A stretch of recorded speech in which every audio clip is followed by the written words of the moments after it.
Well, we'll give the crowd a few minutes to build here. Our guest this morning is Chantal Hoffman. She is the owner of White Sands Tax Solutions, and she's going to educate us today on the Foreign Investment in Real Property Tax Act, which will be fun. We'll get that started in a few minutes. Amy, Ashley, Claire, good morning. Crystal, Jamie, Keisha, Layton. Magic 21. I promise Chantal we'd have like 60 or 80 people. It'll build.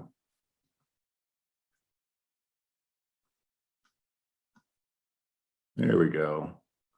Because we're preparing for the official reopening of the United States of America, as foreigners are allowed to travel into our beautiful country. And when they get to come here, they're going to say, wow, it's really nice and free and it's much better than our oppressive country we're leaving. Maybe we should invest in some real estate here. And I want you guys to be able to say, well, you're a foreigner, so let's talk about how you can do that. And that's the goal for today. So Chantal, I think we should just go ahead and get started. So if you want to join us.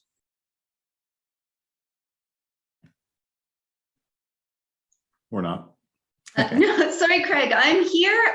It is not letting me start my video, so I am happy to be. Oh, you know what? I didn't make you a co-host. I will do that right this minute. Okay. I just made you a panelist. You should be good now. Let's see. Ah, there we are. Hi. It works. Nice to meet you in person. Yes, you as well. Thank you for having me. I'm really excited to be here with you. Well, you helped us out a lot. So there was an acquaintance of mine and yours, God, I just had her name in my head, Joanne Coons. Yes. And she was a go-to person for me a couple of years ago, and I called her for help, but she was just too busy and said, here's who you need to talk to. And actually, Chris Reed and I did a training yesterday on a contract that dispute. We have a demand letter that came across to us, and the seller was a foreigner. The seller was not a foreigner. The seller was married to a person, and he died, and she remarried to a foreigner, and then she quitclaimed part of her house to him, which made him a foreign owner of real estate, real property, which they didn't know anything about, and you helped us out a lot with that. So I thought that'd be a great thing to introduce you to our company, because we're going to run across this a lot. And yes, especially in Florida, there's so many people from out of country, and sometimes they don't appear to be out of country until you're at the closing table and you have a little bit of an issue. So I'm always happy to help. Very good. Okay, well, you should have all hosting rights, so you can share your screen, or I can pull up your presentation, whatever you'd like to do. Okay, I am going to attempt to do this. Well, you want to tell us about yourself a little bit first? I mean, you're in Sarasota. That doesn't really matter. You practice all over the place. Yes. Okay, do you happen to see my slides there? Yes. Okay, perfect. So yes, so I am in Sarasota, well, Sarasota County, just south. Our practice is actually located in Venice. And I am quite a recent transplant myself, so I've only been here for about 3 years. I am originally Canadian, so I have had to deal with a lot of the issues that your potential clients have gone through. I've immigrated to the US, I'm now a dual citizen, and I am in the process of having my husband and a 3.5-year-old daughter also immigrate. It has taken us 3 years to get everything kind of situated, but their immigration appointment is on November 14th. That's and exciting. we are very, very grateful for that finally coming up. So, but it puts me in a unique situation because I've personally dealt with a lot of the things that my clients deal with. So I have firsthand knowledge of the struggles and how challenging it can be to actually move here. And I'm so grateful and don't regret it for a moment because I absolutely love Florida. I love the weather, except maybe not today, but that's okay. So yeah, so that's a little bit about me. Would you like me to go ahead and get started through the slides? Yeah, let's do it. Okay, here we go. So I'm here to talk to you today about FIRPTA, which is the Foreign Investment in Real Property Tax Act. And most of you probably don't think that it is very fun, but I actually really enjoy helping people, especially through crazy situations like this. So I really enjoy this particular act, although I can guarantee that your clients and just about anyone else that you will encounter hates it. So what is FIRPTA? It's a provision enacted in 1980s by Congress, basically to level the playing field for foreigners buying and selling U.S. property to be on the same level as a regular U.S. citizen. So that was the goal. They may have overcompensated a little bit, and it can be a little bit challenging to navigate. But a lot of countries have similar provisions. Canada has a similar provision as well, which I deem to be a little bit worse, but maybe that's just because I'm a little bit less familiar with it. FIRPTA basically makes everyone involved responsible. So for the buyer, their key responsibility is just to make sure that FIRPTA is actually addressed. I like to kind of equate it to an employer-employee situation. So if you're the employer, you're responsible to ask your employee how much tax should be withheld. You're responsible for withholding it and remitting it to the IRS, but you're not, if that employee doesn't file their tax returns, you're not responsible for the tax at the end of the day. You're just responsible for making sure that it is properly addressed. So What a great analogy. You never heard that before. I came up with it on my own. That's very good. But it tends to make more sense because a lot of buyers that I encounter are really uncomfortable with buying a property from a non-US person. And so if I explain it that way, it tends to make a little bit more sense, because they're always worried that, what if the foreign seller doesn't really file their tax return? How am I responsible? So as long as you can prove that you addressed FIRPTA and you have the documentation to back that up, I have yet to see a situation where that goes badly. Knock on wood, I can't control what the IRS does, but that is what the requirements state. Also, the buyer is kind of the first point of contact for the IRS. So if they have questions, that's who they're going to start with. But again, that's mostly for a buyer buying from a foreign seller. Right. So I kind of, like I said, everyone's just responsible in certain areas. So that's the buyer's responsibility. The seller's responsibility is quite obvious. They're the one actually responsible for that tax. The title company, they have some responsibility in the transaction. Most title companies that I deal with have certain forms or checklists that they ask the buyer and seller to fill out as part of the closing. So if the seller indicates that they are foreign, it's the titles company responsibility to kind of bring that to everyone's attention and start asking more questions. And then as a realtor, you have some responsibility as well. So it's important to know what your role is in this. Normally, the realtor is the closest person to the seller. So you likely will know them and their situation a little bit more intimately. And the closer you kind of start to address, or the sooner in the process you start to address FIRPTA, the easier it is for all parties. So just kind of keep your ears open for maybe a lack of understanding from the seller, common terms that you think they should know about, and they don't. They'll just be unfamiliar. They might have a foreign address. That's usually a pretty good indication. And then another indication that I like to give, or something to be aware of, is when you're dealing with Canadians. Canadians in general like to be really helpful and nice and do the right thing. And so you ask them for their social security number and it has 9 digits. And the Canadian goes, "Oh, that's fantastic. My social insurance number," which is the Canadian equivalent, has 9 digits as well. I'll just put that in this box because I'm sure that's what they're asking for. When in all reality, that is not at all what they're asking for. And they're just trying to be helpful, but it's important just to ask a few more questions if there's some hesitation from your sellers. Hey, Chantel, we had 2 requests to repeat the analogy of the employer-employee. Yes, I'd be happy to. Okay, so for your buyers, I kind of use a employer-employee analogy.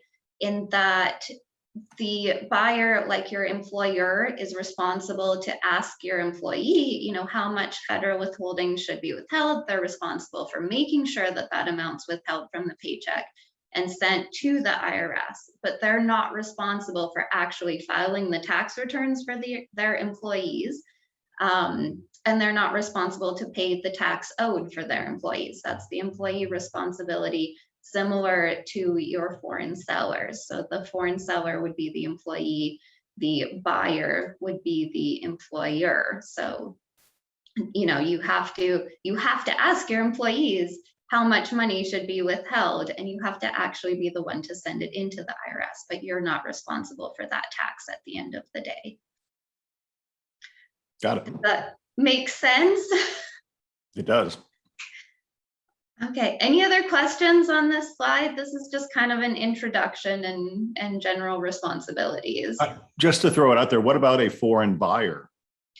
It's just a matter of disclosing that when they become a seller, they're subject to FIRPTA, right? Right. So the foreign buyer, as the buyer of the property, there isn't too much to do. However, as the realtor, it's important to set them up for success. So if you have the opportunity to tell them about what's going to happen to them when they sell the property, not to scare them off, but just to be a little bit proactive, they'll remember that you tried to do the right thing and set them up for success. The other thing with a foreign buyer that you may want to cover is if their intention is to rent out that property, they are required to file US tax returns to report that rental activity, or have an amount withheld and sent to the IRS on any rent received. So they kind of have two options. We'll cover that a little bit later in the presentation, the details between the two. Wow. But if they are going to rent that property, they do have a US filing requirement because they have US sourced income. So if you can kind of let them know that in advance, I'm sure they would be grateful for you to help keep them out of trouble. Great. Anything else on this one, Craig? Any other questions? No, I think just repeat, the realtor has a duty to basically inform. Right. So, and the worst thing that can happen with the realtor is you can be liable for your commissions if you don't speak up. So just to keep that in mind, the IRS can hold you accountable. I have yet to see a situation where that was the case, but of course, if I'm involved, I'm already making sure that FIRPTA is addressed properly. But turning a blind eye is not necessarily the right thing to do. The IRS says you have a very small window to kind of notify them. I believe it's 5 days to tell them that FIRPTA should have been applied, or somebody misrepresented themselves. So if you do have knowledge that you're dealing with a potential foreign seller, it is important that you speak up for your commissions as well. Wow, good to know. Yeah, a little bit scary, but that's why you call me, and then we make sure everything's taken care of. Very good. Okay.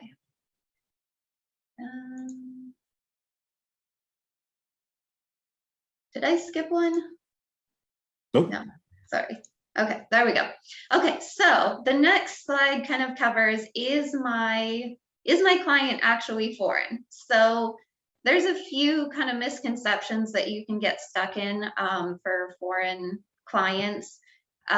They don't have to be a US citizen, and they don't have to be a US permanent resident or green card holder. Or they may have a green card and still be considered foreign. So there's a few really important questions that I ask the sellers just to make sure that they actually truly are foreign. The first question has to do with the substantial presence test. The substantial presence test is formula based. If they are in the US for more than half the year in the current year, so it's the beginning of November, it may be easier for you to determine, or for the client to determine, that they have been in the US for more than half the year at this point, then they automatically meet the substantial presence test. So this is one of the things that we ask. It goes back 3 years with A third of the days in the US, if we're dealing with this year, would be 2019. 2/3 of the days in the US for 2020, and then 100% of the days in the current year, which would be 2021. So you kind of take all those days, multiply them by the right percentage, and add them together, and we see if that amount is greater than 183 days, which is roughly half the year. So if they're more than half the year present here, then they are not considered a foreigner? Potentially. So that's part of it. So that's one of the pieces. Can be a little bit misleading, and I won't try and overwhelm anyone with information, but if they do meet the substantial presence test, and at that point they're required to file a US tax return, but they can still file as a non-resident and claim that they have ties closer to their home country than the US. And then in that case, FIRPTA would still apply. So this becomes part of the conversation, but it's not the end of the conversation. So just because your foreign seller is in the US for more than 183 days doesn't automatically say that they're not a US person for FIRPTA purposes. So the second part of that conversation is, are they filing US resident tax returns? So are they filing a Form 1040 similar to what you or I would file? And again, that's part of the conversation, but not the end of the conversation. So they also need to report their worldwide income and financial activity on that US tax return. Unfortunately, I've run into a lot of people who are filing a US tax return, but they're only including their US income on it. And they're not including income maybe received from a foreign company that they have ownership of, foreign interest, dividends, pensions, that sort of thing. So I try and keep digging beneath the surface and just see exactly what is on that US tax return. Do they actually qualify as being a US person for FIRPTA? Wow, so it's really not easy for us to make that determination. No, what I'm telling you is, if they're saying, I really think I'm a US person, I'm here, I file tax returns, there's really a lot more to it. And so it's important to reach out to someone like myself or someone more familiar with dealing with foreign tax returns in the US, and just keep digging until we have a pretty clear determination that they are actually non-foreign. That's a great point, because I've got this mantra that I use all the time. It's called, I say, awareness gives you flexibility, flexibility gives you options, options give you power, right? And all I want my agents to be I want them to become aware of what FIRPTA is, but not to become a master of it. They were aware of what it is, and they have somebody like you to go to, because it's just way too complicated for us to take on that role. It is, and there's a lot of exposure, and FIRPTA goes sideways. I hate to say it frequently. And so, that's when I get called to bring it back on track. But the sooner I can be involved and just make sure that everything is handled correctly from the beginning, the less likely you have of a delayed closing, or. So just because you're a US resident does not mean you're not a foreigner. Right. So, gotcha. And just because you have a US green card also does not say that you're not a foreigner. There's I use the Czech Republic as a great example, because this is something that kind of threw me off guard. If you have a Czech person who has a green card under the US Czech Republic tax treaty, it doesn't necessarily make them a US person. So there are certain situations where, somebody can appear to have all the right pieces of information, and at the end of the day, they're still foreign when it comes to FIRPTA. So it can get very nuanced, tax treaties matter. And so you need somebody who can interpret that information and just keep asking questions until we get the right answer. Wow, this is very enlightening to me. Yeah, I learn something new every day as well. I do a lot of research. I study the code frequently. Lots of times I have to actually bring it up and read a particular sentence because it will change the whole transaction or recommendation on something that seems insignificant but turns out to be really, really important. Wow. So now that I've scared you, um, so once we determine that that foreign seller is not foreign, they really do qualify to be a US person and FIRPTA doesn't apply. There's a few ways that we can handle that. And it just depends on the comfort level of all parties involved. So some ways we can just have that person sign a W-9 stating that they're not foreign, they're treated as a US person. Um, Sometimes it will be requested to have a written professional opinion from a CPA such as myself to state that, you know, I've done the research, I've looked into the information provided, and I've determined based on these facts that they would not be considered a foreign person. And sometimes there's a request for a non-foreign affidavit where the non-foreign seller actually signs a form under penalties of perjury saying I'm not foreign.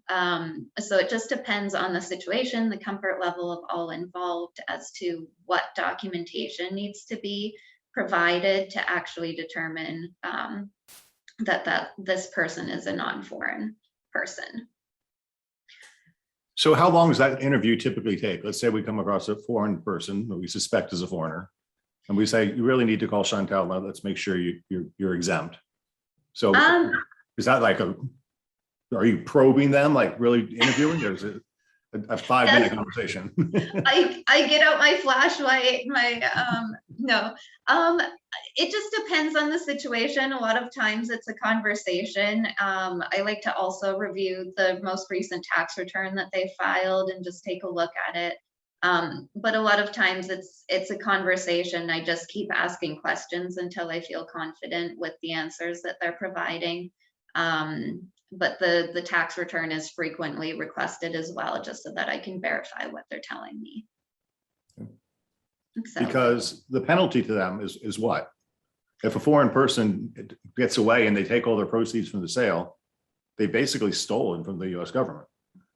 yeah, more or less. So it's not good. Usually at that point, the buyer will get a very nasty letter from the IRS requesting the buyer to pay the amount of FIRPTA that should have been withheld. They get upset, they call their realtor, the realtor calls the title company calls me, and everyone is just very not happy with the situation, and we have to at best attempt to track down that foreign seller that may or may not ever return to the US. So, you know, if that's the case, the absolute worst case scenario is that the IRS can Tax the buyer.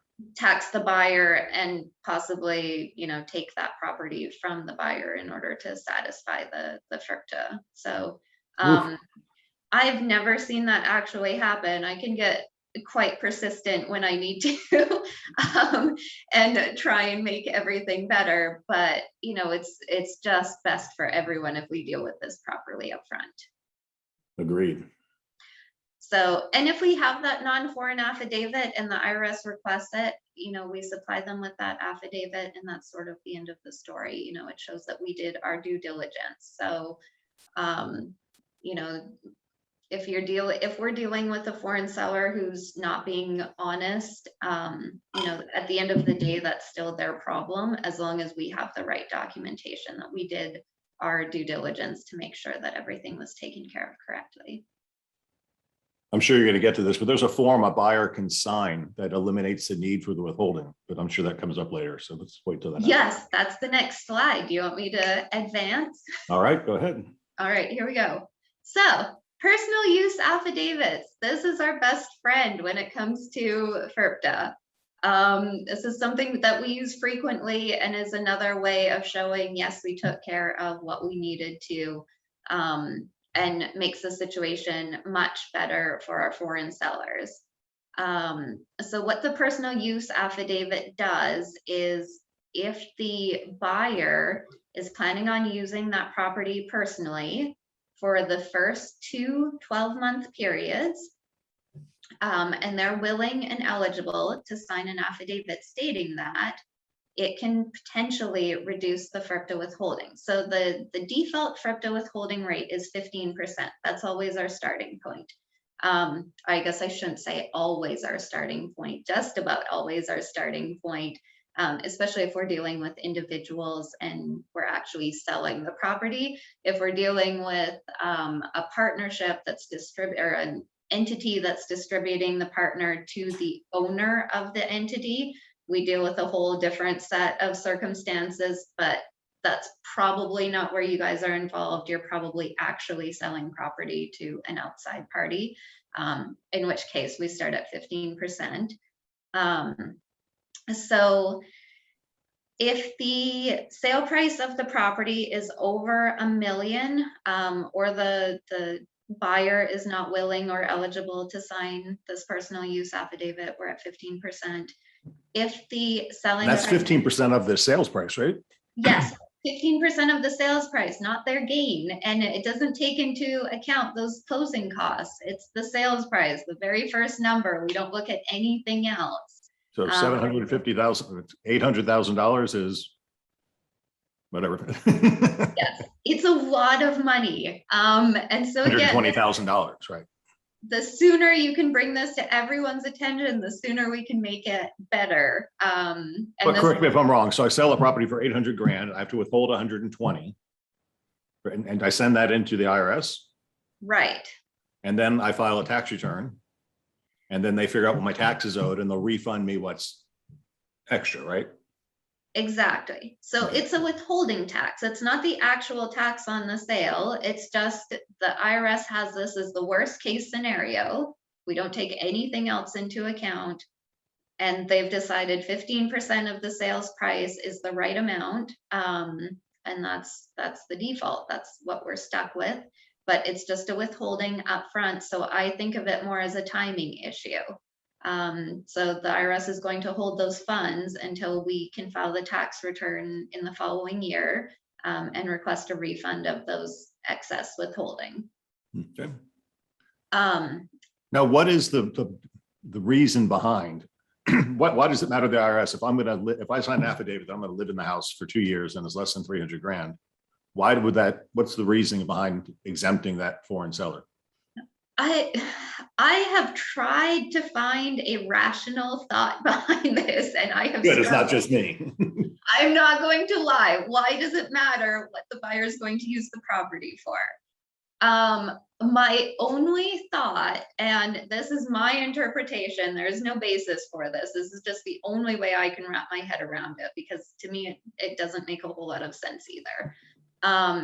Is, you know, if the buyer is the one in that property, if the IRS, you know, discovered or thought that FIRPTA should have been applied at a higher rate, or they're not able to contact that foreign seller, it's easier to find them. They're in that property for 2 years, so the notice is coming to them directly.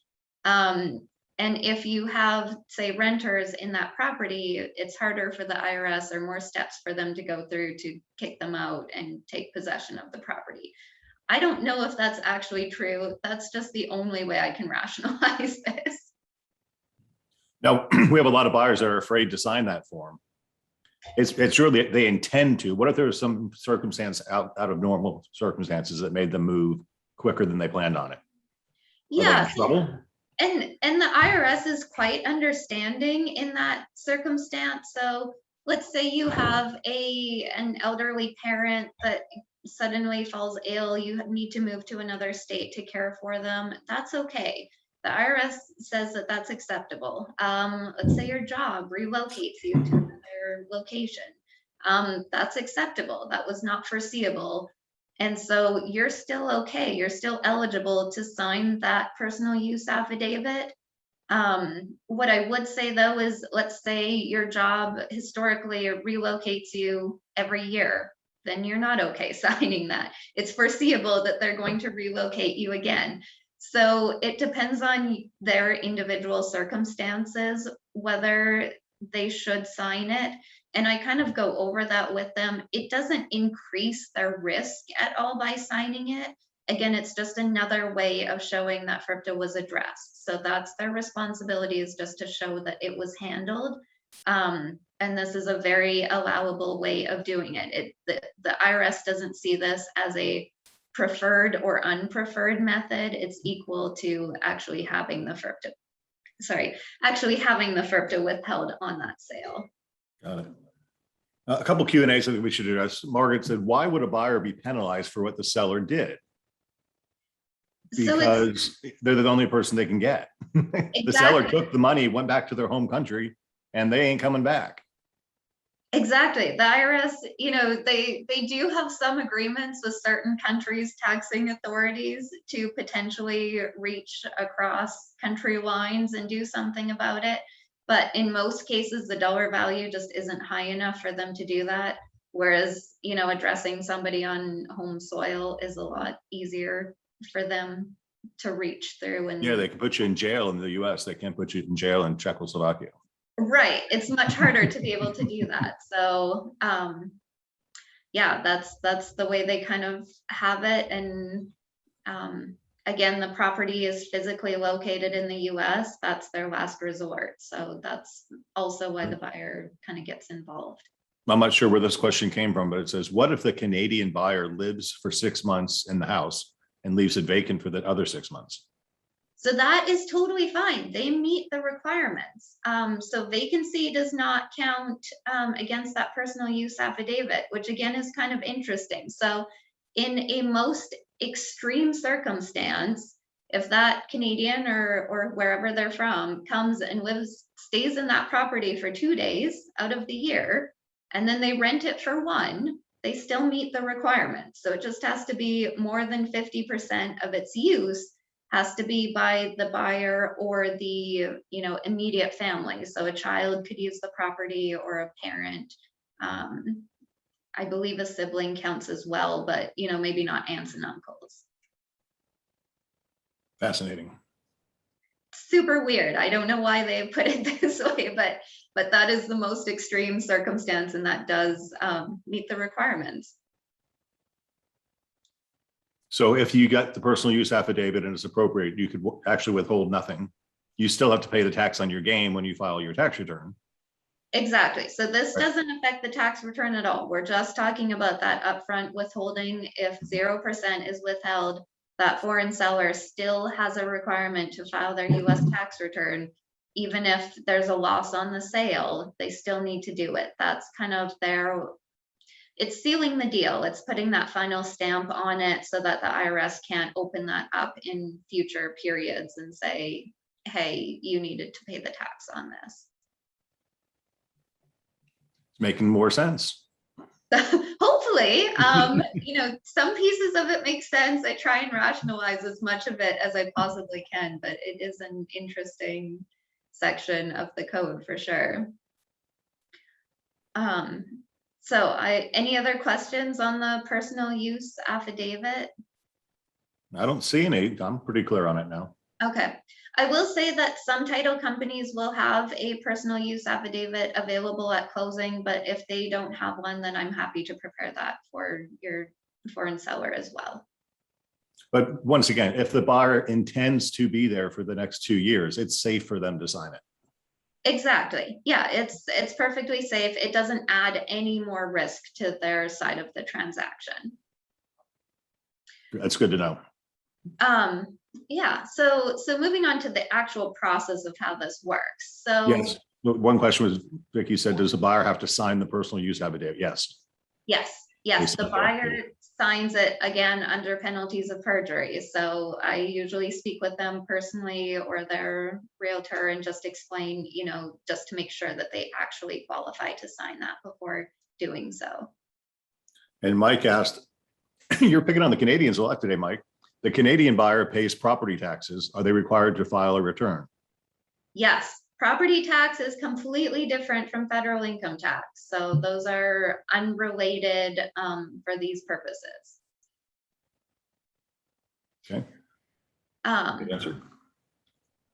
So looking at the actual process of how this works, so typically it's the title company or your closing agent who's going to withhold those funds at the closing table. So, you know, the buyer isn't writing a separate check for this, and neither is the seller. It's just withheld at closing. It does need to be submitted to the IRS within 20 days of that transfer happening. This is critical. 20 days is very, very important. The IRS will start to issue interest and penalties if that withholding goes in a little bit late. So I work with the title company or the closing agent very closely to make sure that they understand that 20 days is a hard deadline. So what accompanies that check to the IRS is the IRS needs to know how to apply that information. So we prepare the form 8288 and the form 8288A. The 8288 is kind of the summary statement. And then the 8288A is the tax slips, if you think of it that way, the individual slips for each foreign seller that's attached to them personally. So the form 8288 is actually signed by the buyer, because again, they're the ones initially responsible to make sure that this all happens correctly. Then the 8288A, so let's say you have a husband and wife who own that property. Each one of them will receive a tax slip with their information on it, and their percentage of the sale and withholding. So if we have a case where we have a US citizen married to, we'll pick on the Canadians, a Canadian, only half of that sale is subject to FIRPTA. So only 50% of the sale price is subject to that 15% tax withholding. Wow. So it's important to know kind of who the owners are of the property, and just make sure that we have the correct withholding based on, you know, if we have partly foreign, partly non-foreign, it's just an allocation. The default is, you know, a 50% between husband and wife is typically what we see. If that's not the case, we need pretty clear evidence that, you know, husband owned 100% or 80% of that property. In most cases, just because it's husband and wife, you know, unless they owned it previously and, you know, added a spouse, but there was no basis and there was actually documentation showing all these different levels of ownership and investment and usage, you know, the default is 50%, and it's pretty hard to get away from that. It's really important that these forms get filled out correctly and have as much information as possible, especially because a lot of your foreign sellers don't have US ID numbers. So the IRS uses different means potentially to match up this check to that foreign seller. So they look at the property address. They also will match it up to the buyer's social security number or ITIN as well. So it's important that all that information be included. Once the IRS processes the FIRPTA withholding, they will send a notice to the foreign seller with what we call a stamped copy of the 8288A, which just has an IRS stamp on it. At certain times when we file the US tax return for that foreign seller, the IRS will request a copy of that stamped 8288A before they'll release the refund. So it's kind of important that we have everything in order as much as possible to not delay those refunds in any way. Any questions here? The only question is, how do we get in touch with you? I know it's a lot, and I'm giving you a lot of information. I don't expect anyone to, you know, be able to do this by themselves. I just, you know, I think awareness and education is really important, and just to be aware of the certain steps. Yep. Okay, so I wanted to touch on withholding certificates as well. I'm sure if you've dealt with FIRPTA, the question of can I use a withholding certificate has probably arisen. It used to be a really great tool for us to kind of reduce the withholding and minimize that or the period for the foreign seller to get part of their refund back, if not all of it. I will say right now, I am not recommending a withholding certificate to any of my clients. And that is simply because of IRS processing delays. In a normal world, 90 days is what they would take to process these applications. Sometimes they were even faster than that. Right now, it could be anywhere to from 6 to 8 months.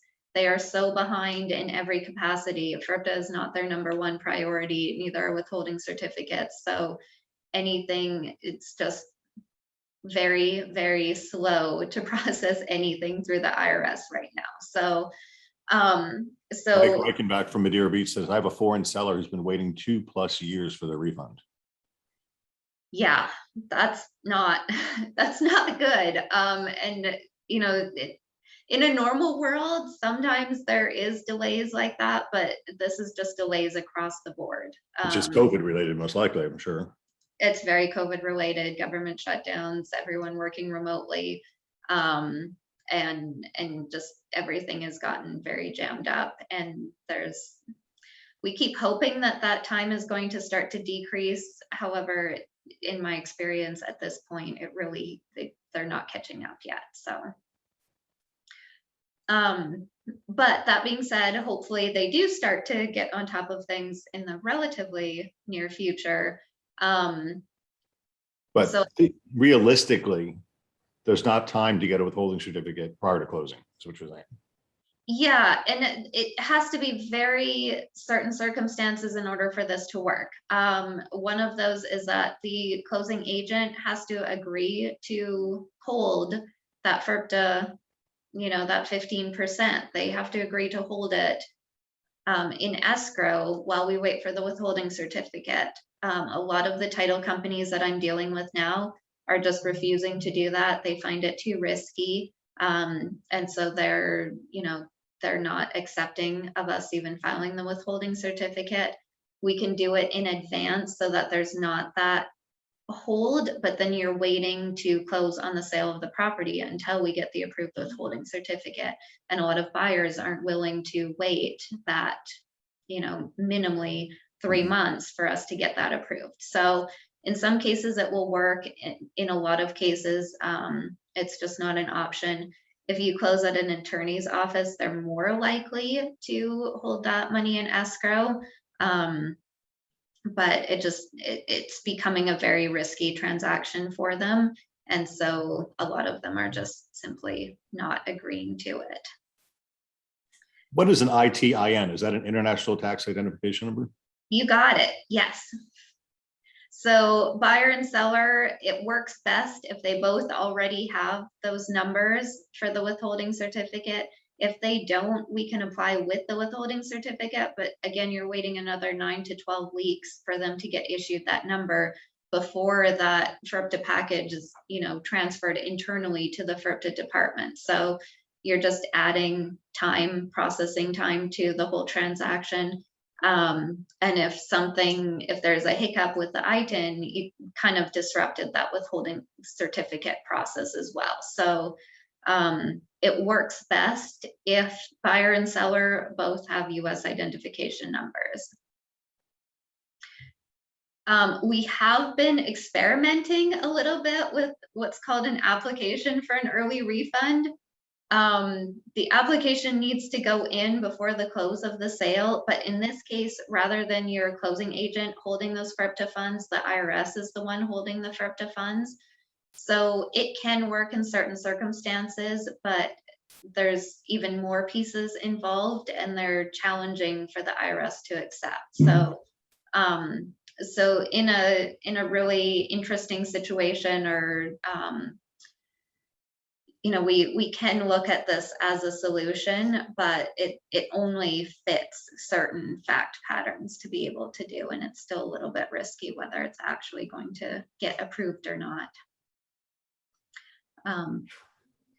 So straight away at a normal closing, seller is okay. They withhold the 15%. You're waiting for a whole nother tax year filing for a tax return to get that refund back. Exactly. Okay.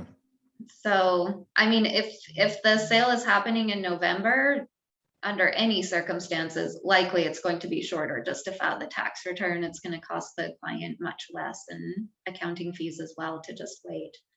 So that's our normal course of action. So foreign sellers are better off selling at the end of the year. Yes. There you go.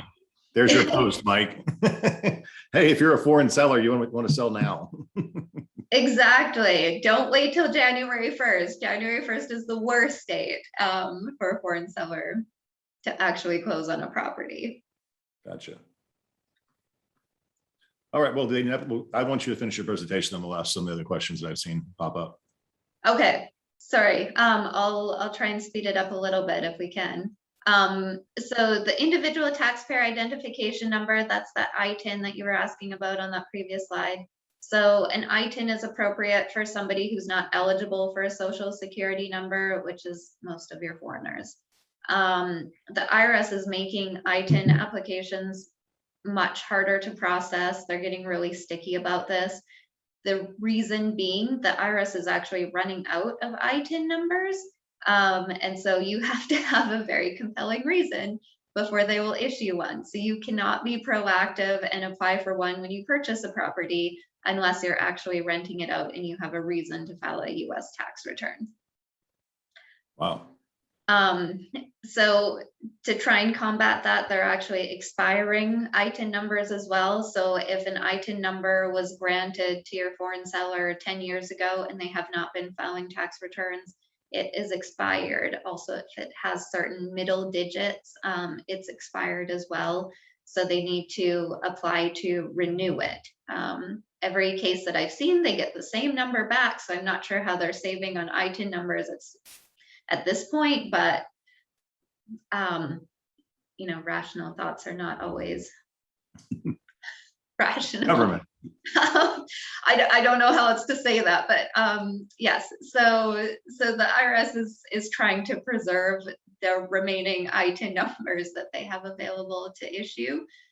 In order to apply for one, you need proof of identity. Typically that's in the form of a passport. The passport's the only standalone document, although there are alternatives, but the passport typically works best. There's 3 methods to apply. You can either apply in person at an IRS Taxpayer Assistance Center. So the foreign seller would actually make an appointment to go to the IRS office and present their ITIN application and their passport and their reason for applying, and the IRS agent would accept that package and send it for processing. You can also prove that identity with what's called a certified copy of your passport. This is not a notarized copy. This is a certified copy from the passport issuing authority. So if we're dealing with Canadians, that is from Passport Canada, is signing and stamping a copy of their passport page.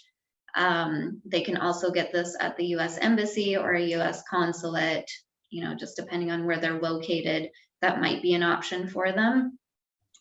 The third option is with a certified acceptance agent. So I have gone through all the training. I'm considered a certified acceptance agent.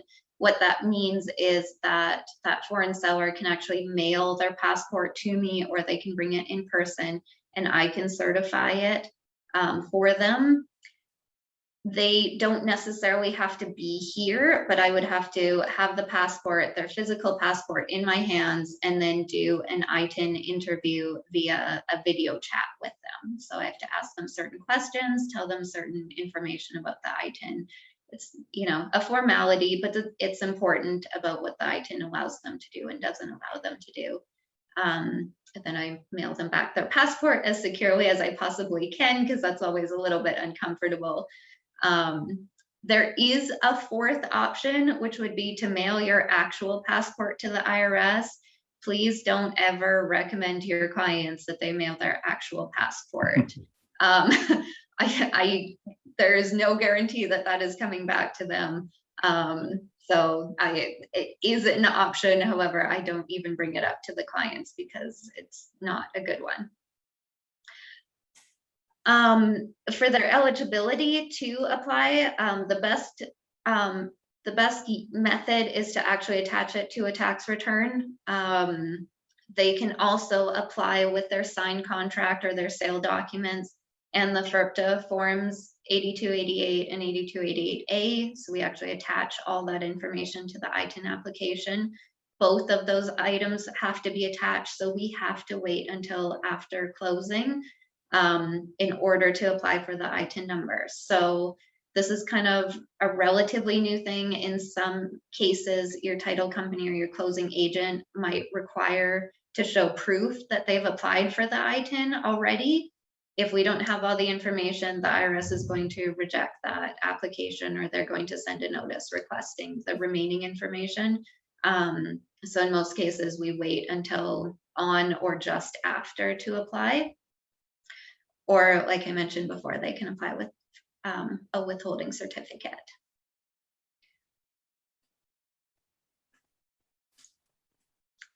No, just backing up. So I'm kind of a little confused. The ITIN number, Yes. why would I want to have one? I want to have one if I have to pay taxes. Yes, so you need one to file the tax return. You cannot file a tax return without an ITIN number. So I can't rent the house out or get any income from the house. You can rent the house out with that rental activity. This is challenging because the property manager is going to want you to have an ITIN number or apply for one. And the property manager is going to need to write a very specific letter in order for you to actually be eligible to have one. It has to be on letterhead. It has to have the exact verbiage that the IRS is looking for, or the IRS is going to deny you, and wait until you file your tax return. So I've actually had a few conversations with the IRS about this. That letter has to be precise in order for the IRS to actually grant you an ITIN number. But if I'm a foreign seller and I just rent my property out and I don't file a tax return, you're in trouble. right? Because they'll find out somehow. So either you have, so just advancing here. So either you can have a US property manager withhold 30% of that rent payment. If they do that, then you don't have to file a US tax return. However, in most cases, that doesn't make any sense because 30% of, rental properties don't necessarily garner a lot of income. So in most cases, you're just throwing money to the IRS. It usually, from a tax efficient standpoint, makes much more sense to file the tax return. But with that property manager, you don't actually have to file a tax return. Does that make sense? But no rental properties has a 30% gross margin. So it's not going to pay for itself. Exactly. Nobody does that unless you really, really don't care, in which case you're probably not renting out your property anyway. Okay. Yeah, so usually better just to file the tax return. And then with that first filing of the tax return, you would request that or send in that ITIN application at the same time. Gotcha. So we talked a little bit about filing that non-resident tax return. It looks a little bit different than the one that you or I would file. Everything's calculated a little bit differently, but at the same, that sale of foreign property is still subject to capital gains tax rates, the same capital gains tax rates that we would have.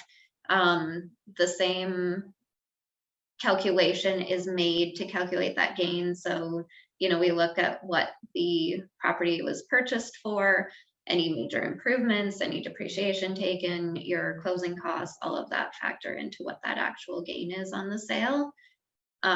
There is a little bit of an additional time granted to our foreign clients.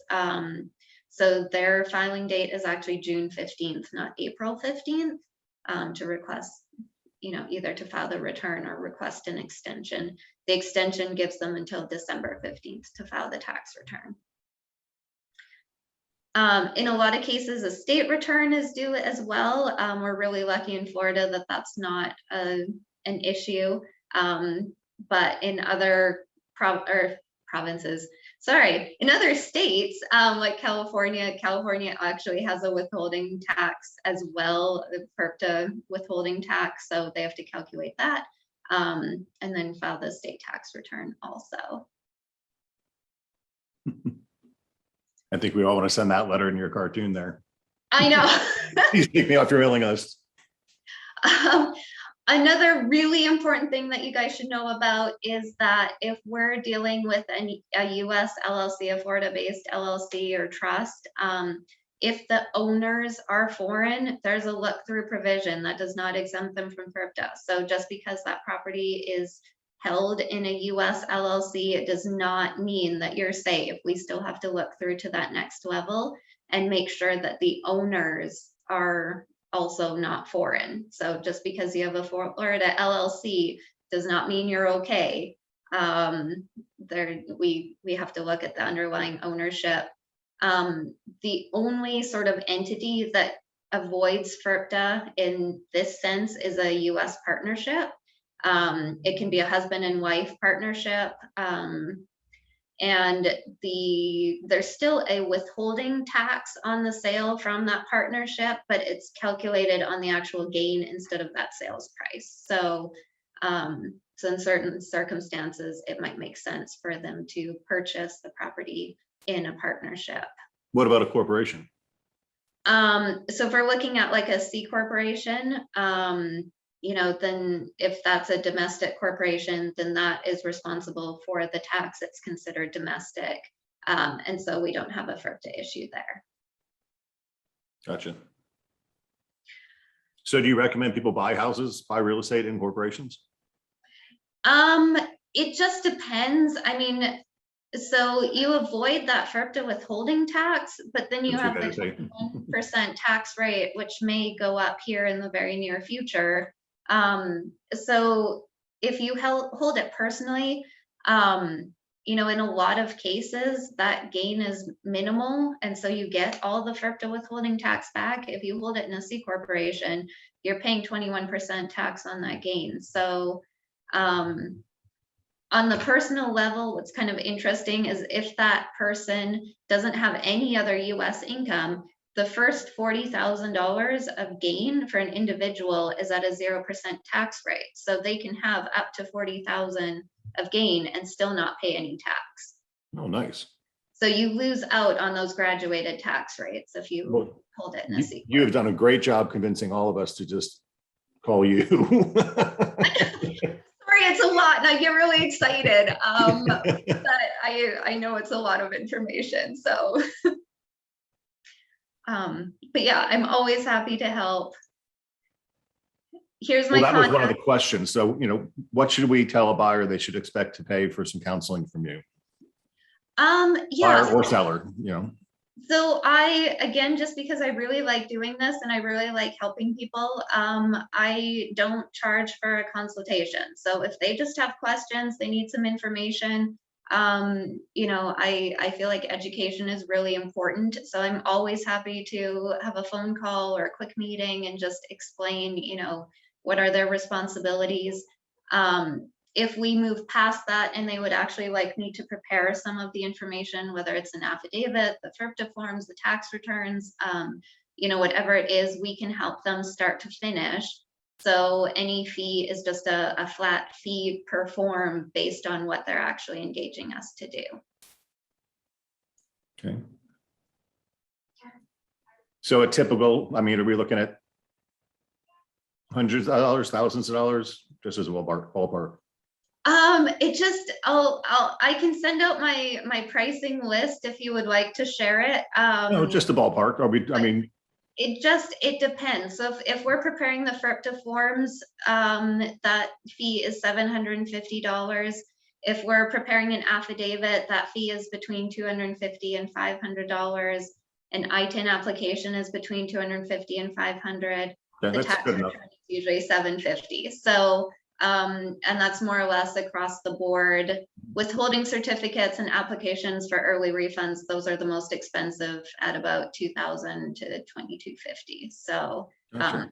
that's why if we are recommending that, I want to be very sure that that's going to go through and that that's the best option for that client.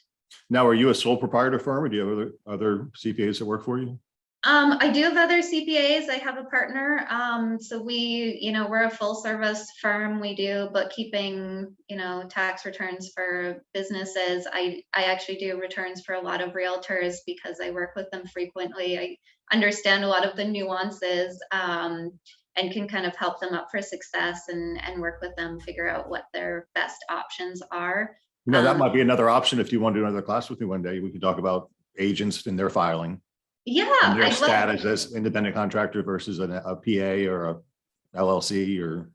Yes, when to be an S corp, how to pay yourself, tax deferred retirement plans, all of that are very interesting topics as well. So I'd be happy to be back.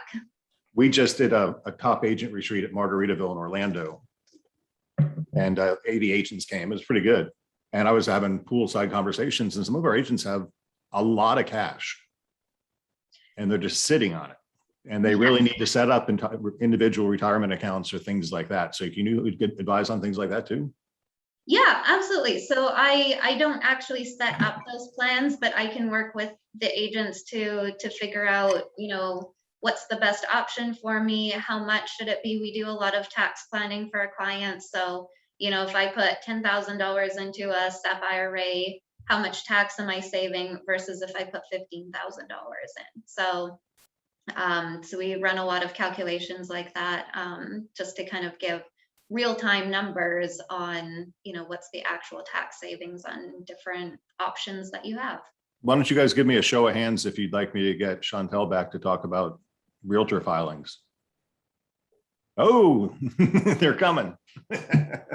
See that? Can you see it on your screen? I can't see it. I just see you. If you open the participant box, the hands are just flying up. that may be beyond my technical ability. Okay. But I will take your word for it. Well, we took the whole hour. That was great. Chantel, that was very, very helpful and very informative. So I took a screenshot of your slide here, and I will send that out to the team so everybody has your contact information to get counseling for their foreign sellers.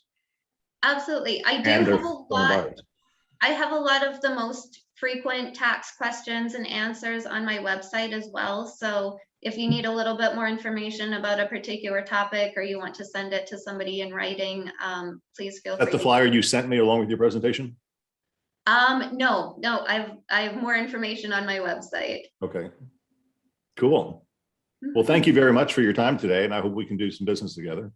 And yes. I will be in touch with you in the near future to talk about tax planning for some of our real estate people. Awesome. Thank you so much for having me. It was really fun and exciting. Super. Thanks, Chantel. Thank you. Bye.